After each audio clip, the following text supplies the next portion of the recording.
Assalamualaikum warahmatullahi wabarakatuh. Kembali lagi bersama saya Muhammad Haisandi di YouTube. Kali ini saya akan mencoba menjelaskan, memberikan suatu ilmu atau yang saya ketahui tentang CUK converter. Jadi CUK converter ini kebanyakan sulit ya teman-teman. Jadi terutama saya pernah melihat dan juga pernah mencoba teman saya itu mencoba CUK converter.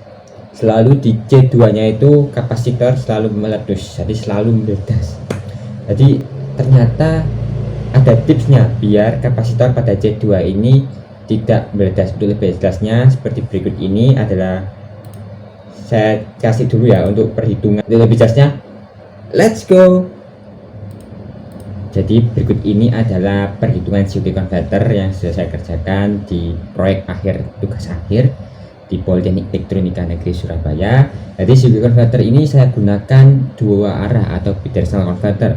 Jadi teman-teman kalau menggunakan CUK converter normal atau secara satu arah saja ini juga bisa. Sudah saya kasih ke rumus ini, sudah saya kasih ke teman saya dan alhamdulillah sudah bisa dengan triks dan tipsnya. Jadi kalau saya sarankan pada saat menggunakan CUK converter, teman-teman jangan menggunakan arus yang sangat tinggi. Saya rasa arus yang sangat tinggi pada CUK converter sangat sulit untuk dikontrol. Tapi contohnya pada saat saya ini menggunakan arus 2 ampere, hanya 2 ampere saja tapi tegangannya tinggi. Jadi saya sarankan kalau CUK converter menggunakan tegangan tinggi saja. Saya tidak tahu ada apa yang salah, tapi saya rasa CUK converter ini dikarenakan memiliki arus yang berbalik atau arusnya ini tidak, output dan inputnya itu tidak sama, tapi outputnya itu berkebalikan. Oh ya, sebelumnya CUK converter ini adalah turunan dari buck boost converter. Jadi sama persis dengan buck boost converter. Jadi buck boost converter, CUK converter, Zeta, Sepik itu turunan. Jadi CUK, Sepik dan Zeta ini adalah turunan dari buck boost converter. Akan tetapi CUK converter ini memiliki output yang sama dengan buck boost converter, yaitu memiliki polaritas di sisi output yang berkebalikan, yang dimana apabila positifnya ditaruh atas dan negatifnya taruh bawah, maka polaritas pada sisi output akan berkebalikan, yang dimana positif akan ke bawah dan negatif akan ke atas. Dan sedangkan di Sepik dan Zeta ini memiliki polaritas yang sama, yaitu positifnya tetap di atas dan negatifnya tetap di bawah, tetap sama-sama turun dari buck boost converter. Dan di sini saya akan mencoba menjelaskan CUK converter normal saja untuk dua arahnya di next video. Lebih jelas jangan lupa subscribe, like, comment, and share ke teman-teman, dan jangan lupa share. Oke, let's go. Kita masuk ke perhitungannya. Jadi di perhitungannya CUK converter ini saya menggunakan 2 ampere yang saya jelaskan tadi. Saya sarankan pada saat menggunakan CUK converter cukup menggunakan ampere sedikit saja. Apabila tegangannya besar saya rasa tidak apa-apa. Ini saat saya gunakan 48 volt dan arusnya cukup 1,925, saya kasih 2 ampere. Saya rasa tetap outputnya itu tetap konstan, tidak berubah. Jadi seperti ini untuk rumusnya. Untuk duty cycle untuk mencari V out, yaitu main V in D per 1 min D. Kenapa main V in? Karena VO dengan V in tidak berkebalikan, oleh sebab itu ditambah dengan negatif, dan akan mendapatkan seperti ini untuk rumus duty cycle nya teman-teman. Jadi teman-teman harus mencari dulu I in, yang dimana I adalah P in per V in, dan juga I out dari atau sama dengan I2. Jadi teman-teman nanti I1 dan I2 ini bisa cari dengan cara P in V in dan P out V out. Dan sini ada nilai induktor. Saya kasih tips untuk nilai induktor dari CUK converter, yaitu selalu mendekati atau L1 dan L2 selalu dekat, tidak boleh terlalu jauh. Apabila terlalu jauh maka saya rasa akan menimbulkan kesinggungan. Saya pribadi dari teman saya itu pernah menggunakan induktor yang kecil juga, induktor kecil yang berkejauhan semisal 1 mH dan 10 mikrohenry, itu sangat jauh banget kan teman-teman. Kalau 1 mH sama 500 mikrohenry saya rasa itu wajar. Tapi menurut saya pribadi induktor L1 dan L2 itu saya rasa perhitungannya selalu mendekati seperti ini. Pada saat di L2 saya menggunakan VO 1 min D dan dibagi dengan frekuensi lambda kali I1 ditambah lambda kali I2. Lambda ini apa? Lambda ini adalah sebuah ketetapan ripple arus input. Saya menggunakan 10% dan 11%. Ini saya lihat dari beberapa paper yang sudah submit atau yang sudah publish di IEEE maupun di jurnal-jurnal internasional yang lain. kebanyakan menggunakan 10% dan juga 11%. Dan juga seperti ini untuk mendekat hasilnya, rumusnya juga seperti ini, hasilnya 913 mikrohenry dan juga 1 milihenry di sisi L1. L1 saya sarankan, menurut yang saya ketahui, L1 selalu lebih besar. Karena apa? Karena dia yang mengawali arus. Kan induktor ini seperti resistor ya, seperti kawat yang seperti yang menghambat aliran arus. Jadi semakin banyak lilitan akan semakin kecil arusnya. Begitu teman-teman. Karena ada kawat yang melingkari induk bobinnya itu ya, PQ. Saya menggunakan PQ 3535. Jadi dia akan mengelilitin dulu jadi otomatis kan semakin kecil kalau semakin banyak lilitan. Jadi saya rasa L1 lebih banyak daripada L2, tetapi nilai dari L2 tidak jauh dari L1. Itu pesan dari saya, menurut saya pribadi ya teman-teman. Dan juga ada nilai kapasitor dari COG converter. Saya punya tips juga di COG converter menggunakan kapasitor, dimana di C1 itu gunakan farad yang tinggi dan juga mempunyai volt yang juga tinggi. Karena apa? Karena akan menimbulkan, jadi kan dari desainnya itu kan C1 kan diantara dari MOSFET dan dioda, dan juga ada L1 dan juga ada L2, dan dimana nanti itu C1 itu akan sebagai penyimpan sementara yang akan dialirkan ke C2. Yang C2 adalah penyimpan sesungguhnya ya teman, penyimpan yang nanti disimpan di C2, dan C1 ini kebanyakan lebih besar. Teman saya itu memakai 10 nanofarad kalau nggak salah ya, 10 nanofarad, dan C2 itu 10 nanofarad juga, akhirnya selalu meletus. Dan C1 tetap aman. C1 jarang meletus, tapi C2 ini yang sering meletus. Pada saat teman saya C2 itu mengira kekurangan dari, mungkin ada sebuah spike, atau spike itu seperti tegangan awal atau sentakan arus awal atau sentakan awal pada saat pertama kali terlalu tinggi, maka kapasitor ini tegangan rate-nya itu terlalu kecil sehingga menimbulkan meletus atau meledak. Jadi selalu pada C2 ini selalu meledak. Pada saat di kapasitasnya tegangan rate-nya dinaikkan, selalu terbakar, selalu meletus. Terus saya sama teman saya itu mengira kalau ini kesalahannya itu ada di sistemnya, bukan dari kapasitasnya itu.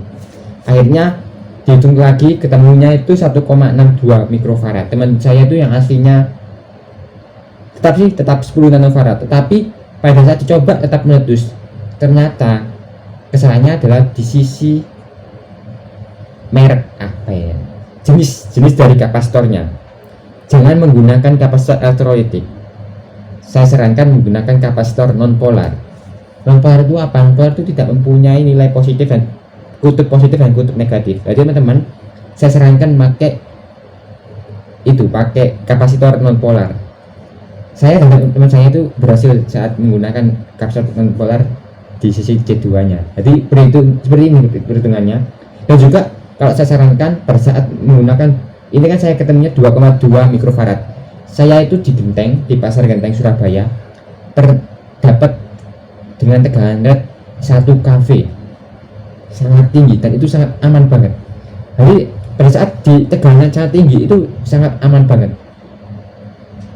Tapi teman saya itu memakai 100 volt, pertamanya aman, tapi pada saat tegangannya dinaikkan dengan tekanan tinggi, seperti ada drop tegangan secara perlahan-lahan. Jadi di tegangan kapasitor 2 itu agak meledos. Itu mempunyai ciri-ciri khas. Arus input akan ngedrop, jadi pelan-pelan dia turun. Arus input pelan-pelan dia turun, langsung itu pasti meledos. Nanti kalau di bawah atau di nol pasti meledos. Saya sudah 2 kali lihat kapasitor di COG meledos, dan teman saya itu pernah mencoba 3 kali. Hari satu kali ini sudah saya was-was, ini sepertinya meledos karena arus inputnya itu sudah abal-abal. Asal saya keluar meledos. Dan itu ya untuk teman-teman di COG komentar. pakai kapasitor non polar dan juga pakai tekanan yang sangat tinggi aja buat menahan spike awalnya itu ya teman-teman. Jadi untuk rumusnya seperti ini teman-teman, untuk C untuk kapasitornya, dan ini untuk rumus kawat-kawatnya. Jadi teman-teman di bobin di L1 saya menggunakan kawat diameter berapa seperti ini untuk rumusnya teman-teman. Bisa dilihat atau di stop video ini, nanti dicatat ya gitu teman-teman ya. Jadi di sini saya menggunakan CVK converter dua arah ya teman-teman. Apa sih bedanya dua arah sama normal? Jadi setelah saya lihat skematiknya, jadi di dua arah itu merubah dioda menjadi MOSFET sehingga bisa mengalirkan arah charge atau arah ke kiri ke kanan, ataupun discharge atau ke arah kanan ke kiri. Jadi kalau charge itu input menjadi input dan output menjadi tegangan output ya teman-teman. Jadi kalau discharge atau bentar saya ini, dan kalau discharge itu arah output akan menjadi input, atau outputnya seharusnya dikasih beban menjadi input dan mengalirkan ke input yang aslinya input menjadi output. Seperti itu ya teman-teman, dua arah. Jadi yang bedanya cuma di MOSFET.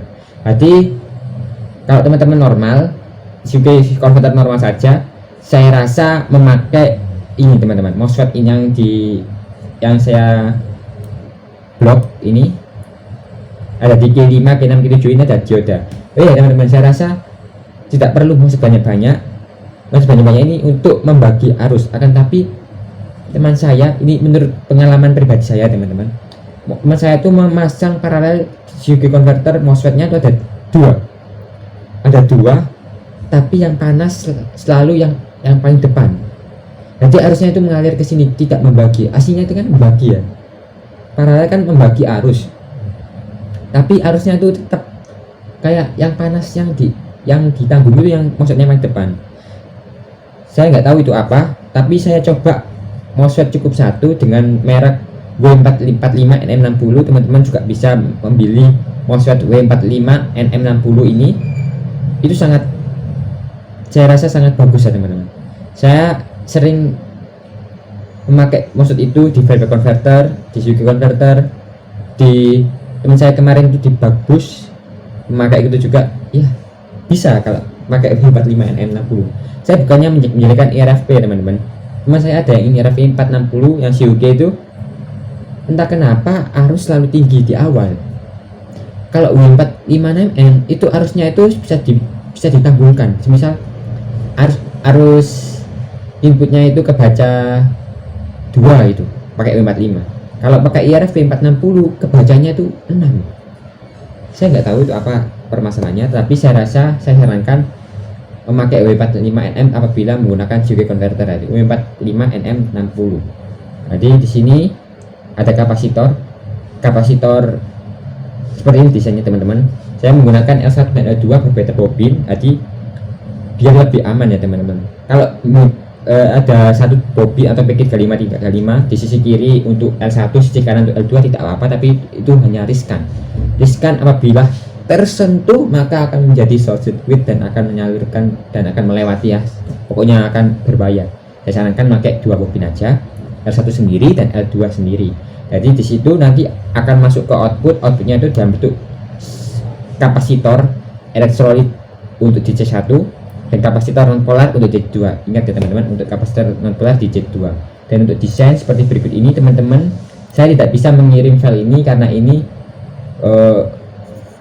tapi saya akan share dengan bentuk gambar ini aja teman-teman. Jadi teman-teman bisa lihat, bisa menjiplak, setidaknya teman-teman ada usaha untuk membuat.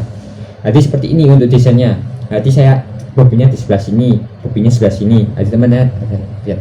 Oh ya teman-teman, ini ingat ya, ini CVK converter bidireksional atau konverter dua arah, sehingga bila pakai CVK converter normal di sisi MOSFET 2 atau di sisi sini itu teman-teman ganti dioda saja. Oke, dioda yang digunakan, ingat dioda fast ya, jangan dioda yang biasa, dioda yang fast. Saya menggunakan 1502 kalau nggak salah ya, saya lupa, 1502 untuk CVK converter.